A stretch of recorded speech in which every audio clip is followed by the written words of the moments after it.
আমরা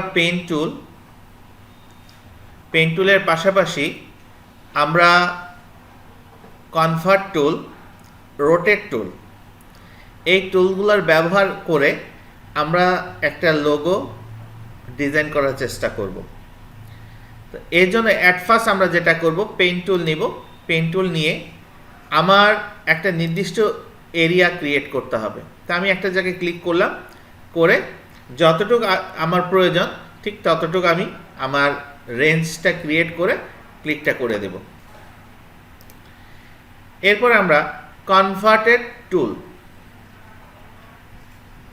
বা কনভার্টার টুলটা ইউজ করব। কনভার্টার টুল ইউজ করে আমরা এই লাইনারের উপর থেকে কিছু দূর, এটা চোখের আন্দাজে ক্লিক করে আমরা হাতটা হালকা ডান দিকে নেব, এবং তার আগে আমরা ফিল কালারটা একটু নান করে দিই, এবং নিচের পয়েন্টার থেকে একটু উপরে এসে আমরা হাতটাকে বাম দিকে নিব। অনেকটা আমরা এস টাইপের ক্রিয়েট করার চেষ্টা করব।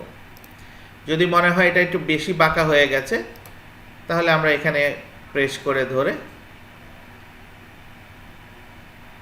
হাতটাকে একটু সোজা করে দেব। ফাইন। এটা সিলেক্ট করে রোটেট টুল একদম নিচের অ্যাঙ্কর পয়েন্টে ক্লিক করার পূর্বে অবশ্যই আমরা অল্টার প্রেস করব। অল্টার প্রেস করে একটা ক্লিক দেব। আমাদের এখানে মেজারমেন্ট স্কেল চলে আসবে। এখান থেকে আমরা অ্যালাইন 15 ডিগ্রি, জাস্ট কপি। আমাদের দুইটা তৈরি হয়ে যাবে। এই দুইটাকে সিলেক্ট করে আমরা এই উপরের মাথাটা জয়েন করব। এর জন্য ডিরেক্ট সিলেকশন টুল নিয়ে আমরা এটা কাজ করে দিতে পারি, অথবা যদি আমরা সরাসরি করতে চাই তাহলে পেন টুলের সাহায্যে এই অ্যাঙ্কর পয়েন্টে একটা ক্লিক করব এবং এই অ্যাঙ্কর পয়েন্টে একটা ক্লিক করব। আমরা এভাবেও এটাকে জয়েন করে দিতে পারবো। তা আমরা সিলেক্ট করে আমরা ফিল কালার করে দিচ্ছি। ব্ল্যাক কালারটা দিব না, অন্য একটা কালার দিচ্ছি আমরা।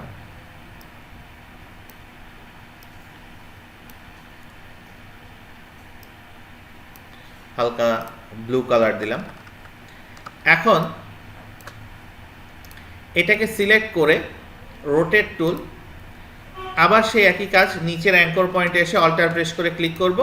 করে আমরা এর আগের বার 15 ডিগ্রি অ্যাঙ্গেল করেছিলাম, এইবার আমরা 30 ডিগ্রি অ্যাঙ্গেল করে কপি দেব। Control D, control D, control D. এখন এই কন্ট্রোল ডিটা হচ্ছে আমাদের রিপিট যতবার দরকার। এটা আমরা যদি কন্ট্রোল ডি না দিতে চাই তাহলে অবজেক্ট থেকে ট্রান্সফর্ম থেকে ট্রান্সফর্ম অ্যাগেইন দিলেও একটা করে স্টেপ আমাদের বাড়বে। এখন এই হোলটাকে আমরা সিলেক্ট করব। সিলেক্ট করে কন্ট্রোল জি গ্রুপ করে নেব।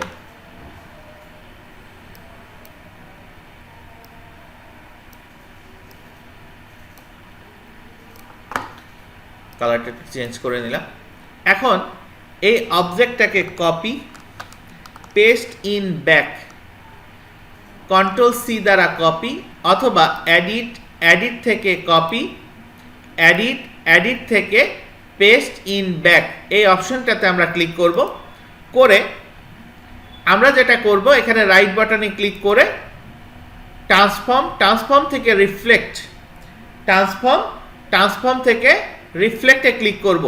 রিফ্লেক্টে ক্লিক করে আমরা যেটা করব, ভার্টিক্যাল, হরিজন্টাল না, আমরা ভার্টিক্যাল অ্যালাইন এটা সিলেক্ট করা আছে, জাস্ট ওকে দিয়ে দিব। এবং আমাদের অপশনটার কালার আমরা কিঞ্চিত চেঞ্জ করে দেব। একটু ডার্ক করতে পারি অথবা একটু লাইট করে দিতে পারি। এখন আমরা সিলেকশন টুলের সাহায্যে জাস্ট এই কর্নারের অ্যাঙ্কর পয়েন্টটাকে ধরে হালকা একটু রাউন্ড করে আমরা এই অ্যাঙ্কর পয়েন্টের মাথাগুলো একটু অ্যাড করব, যাতে এই মাথাগুলা একটা মাথা আর একটা মাথার উপরে সাপোর্টিং হয়। জাস্ট এইভাবে মাথাগুলো একটু মিলাই দেওয়ার চেষ্টা করব। এখন যদি আমরা আনসিলেক্ট করি তাহলে আমরা দেখতে পারবো যে একটা সুন্দর শেপ এখানে ক্রিয়েট হয়ে গেছে। মনে হচ্ছে যে এর ভেতর থেকে এসে ঘুরে আবার এর উপরে আসছে। কাগজের যে ফুলগুলা হয় এই টাইপের একটা আমাদের এখানে সিম্বল তৈরি হয়ে গেছে। এখন আপনি আপনার পছন্দের যে কোনো একটা কালার এখানে ইউজ করতে পারেন, যে কোনো অপশন এখানে আপনি ইউজ করতে পারেন, ইউজ করে আপনার এটাকে আরও আকর্ষণীয় করতে পারবেন, কোনো সমস্যা নেই। এখন আপনারা একটু ট্রাই করে দেখেন আপনারা পারেন কিনা।